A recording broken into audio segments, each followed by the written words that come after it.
Kronologis awal, jadi pada tanggal 23 November kebenaran aku itu ada preskon juga karena aku ditunjuk sebagai promotor aku ditunjuk sebagai promotor Combat Fighter Sport Indonesia, dan aku satu-satunya selebriti wanita yang dipilih untuk menjadi promotor untuk tinju, kickboxing, pencak silat, judo, terus taekwondo, kickboxing dan yang lain-lainnya. Jadi pada saat itu aku happy banget ya, alhamdulillah, karena aku dapat jabatan baru.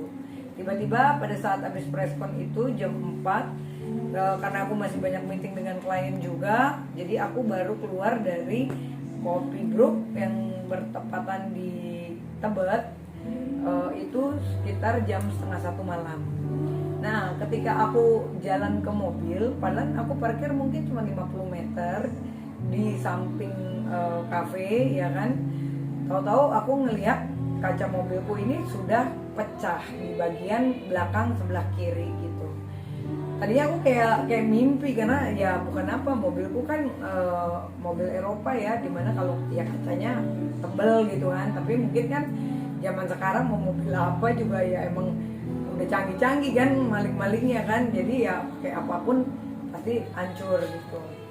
Dan ketika aku lihat ternyata ada tas aku jadi kaca itu yang dipecahin kaca kiri belakang, nah tas itu bertepatan di kaca sebelah kanan. Nah, yang aku heran, kok orang di sini nggak ada yang aware ya, nggak ada yang melihat. Sampai aku juga panggil tukang parkirnya, ini gimana ceritanya gitu, karena kan di sini tepatnya kan di pinggir jalan raya banget dan ramai orang banget. Aku nggak tahu kejadiannya, entah itu dari habis maghrib, entah itu jam 8, jam 9, aku nggak tahu kan. Dan ini lalu lalang orang gitu, jadi sebenarnya apakah ini kelalaian juga si tukang parkir ya kan, yang memang kurang kontrol ya, atau memang di sini udah dijadikan lahan untuk modus pencurian kan gitu. Tasnya diambil berarti? Tasnya diambil, hilang. Tasnya sih mereknya Calvin Klein ya, mungkin nggak seberapa, cuman isinya untungnya karena aku setiap hari itu bawa tas itu nyiapin baju untuk olahraga. Jadi isinya perlengkapan olahraga, dari baju sport, celana sport, sampai pakaian dalam, sampai suplemen, sampai parfum gitu, sekitar untuk olahraga aja sih untungnya. Tapi paling enggak kan shock juga ya kan, karena ya satu kaca juga udah pecah ya kan. Untung aku asuransi sih, all risk gitu ya, mudah-mudahan nanti di cover gitu kan. Cuman kayak kok gini banget gitu ya. Dan ternyata setelah aku banyak bicara juga di sini, ternyata dari minggu lalu pun juga ada kejadian yang sama gitu loh. Pada saat bola ya kan, Argentina melawan Prancis di minggu lalu, ternyata ada mobil orang juga yang sama gitu kejadiannya, yang kacanya pun dipecahin, tapi katanya sih nggak ada yang hilang ya. Aku nggak paham juga gitu, apakah benar nggak ada yang hilang atau apa. Yang jelas pihak dari orang itu sudah melaporkan juga ke Polsek Tebet. Cuman sampai saat ini katanya sih belum ada tindak lanjut. Akhirnya ngobrol-ngobrol, aku bilang kan, terus di sini gimana, ada CCTV nggak gitu. Kalau kata orang di sini sih CCTV-nya nggak ada. Tapi ya pada saat aku di BAP, aku tanya kepada kepolisian sih katanya ada. Cuman sampai hari ini masih simpang siur nih. Aku juga lagi menunggu perkembangannya seperti apa. Yang jelas setelah kejadian itu jam 12:30 aku langsung cepat melaporkan ke Polsek Tebet gitu. Kerugiannya berapa? Kalau kerugiannya sih, kalau isi barang sekitar tas sih mungkin sekitar 10 jutaan ya, nggak terlalu banyak gitu ya, dari harga tas sampai barang-barangnya. Ya cuman pasti kan kaca pecah, ya untungnya asuransi gitu kan, semoga di cover. Terus sama kayak shock aja, karena ya untung banget aku masih beruntung, maksudnya karena kan kadang-kadang aku juga suka bawa barang berharga di mobil gitu loh. Dan yang diambil tuh di bangku belakang, bangku tengah gitu loh, jadi barang yang ada aja. Kalau di belakang sini di depan juga sebenarnya ada barang berharga, tapi kan mungkin karena keterbatasan ya kan, karena kacanya dipecahin di bagian kiri tengah, jadi pasti kan orangnya nggak bisa masuk ke dalam ngaca-ngaca. Cuman yang jelas yang agak bingung, jarak dari kaca yang pecah itu mau ngambil tas di sebelah kanan kan lumayan ya, paling gue palanya masuk banget gitu kan ke dalam, ngerogoh. Masa sih nggak ada yang ngeliat seramai ini, dan pada saat itu penuh banget, banyak banget orang yang nongkrong apa gitu. Kayak aku kayak, kecuali kalau tempat sepi ya udahlah ya, mungkin kayak ya bagaimana ya kan, wajar lah kalau orang nggak aware gitu. Kalau ini kan tempatnya ramai banget gitu, makanya ya aku sih menghimbau kepada pihak kepolisian ya kan, khususnya Polsek Tebet, agar segera cepat menindaklanjuti. Apalagi udah ada kejadian seperti ini kan, bukan aku aja kan, dari minggu lalu juga sudah ada kejadian ini dan sudah melaporkan, cuman belum ada perkembangan sampai saat ini. Nah mudah-mudahan dengan adanya kasus aku ini buat jadi atensi juga kepada pihak kepolisian, khususnya Polsek Tebet, mungkin untuk lebih pengamanannya, atau mungkin CCTV-nya diperbanyak ya kan, karena kan di daerah Tebet ini kan wilayah strategis kan. Kasihan juga nanti kalau banyak berulang begini terus kan, orang jadi satu jadi merasa tidak aman, kedua kasihan juga kan nanti berdampak ke nama kafenya. Padahal kan bukan kafenya yang kurang pengamanan, tapi ya paling tidak kan jadi orang jadi kayak gue jadi trauma, nggak nyaman gitu. Kebenaran kan kafe punya teman sendiri lagi ya kan, jadi kan nggak ada urusan dengan kafenya, tapi mungkin lebih kepada pihak kepolisian untuk lebih detail lagi ya kan pengamanannya, khususnya di daerah Tebet ini gitu. Pada saat itu Mbak Kumala waktu datang ke kafe sendiri atau Amaraka juga? Aku sama teman-teman gitu, karena habis meeting juga sama partner aku Bang Denny Lubis juga, karena ada kasus juga, habis tanda tangan surat kuasa juga. Sorenya juga aku preskon untuk aku dipilih jadi promotor Combat Sport Fighter Indonesia.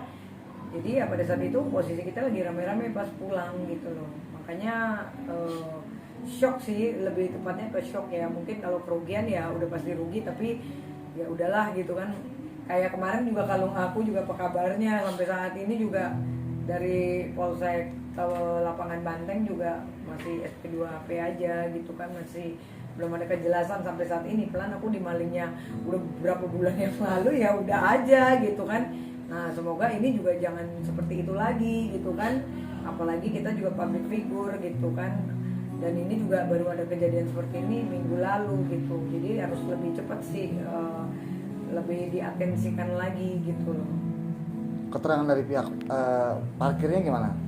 Ya kata tukang parkirnya, saya sih ini, tukang parkirnya juga di sini cuma satu, Bo, ya kan.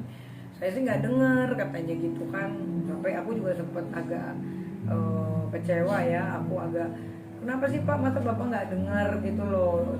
Oke lah, mungkin kalaupun kacanya dipecahin nggak ada yang dengar, tapi ini langsung diambil begitu loh di dalam mobil, tangannya itu kan berarti kepalanya sampai masuk ke dalam mobil kan, karena kacanya itu setelah dipecahin ditekan ke dalam, jadi di bangku itu semuanya kaca semua isinya gitu loh.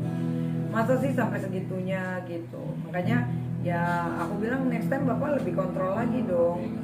Ya mungkin penambahan keamanannya juga ya, mungkin tambah lagi tukang parkirnya gitu kan, karena kalau satu juga memang kalau ngurusin segitu banyak parkiran ya mungkin dia anggaplah mungkin lagi ngurusin parkiran yang di ujung, tiba-tiba yang aku kejadian dia nggak lihat, anggaplah seperti itu. Tapi kan yang jelas kan banyak orang banget nih gitu, masa satu pun nggak ada orang sih yang tahu, gitu aja sih yang aku masih kayak annoying, masih bingung gitu.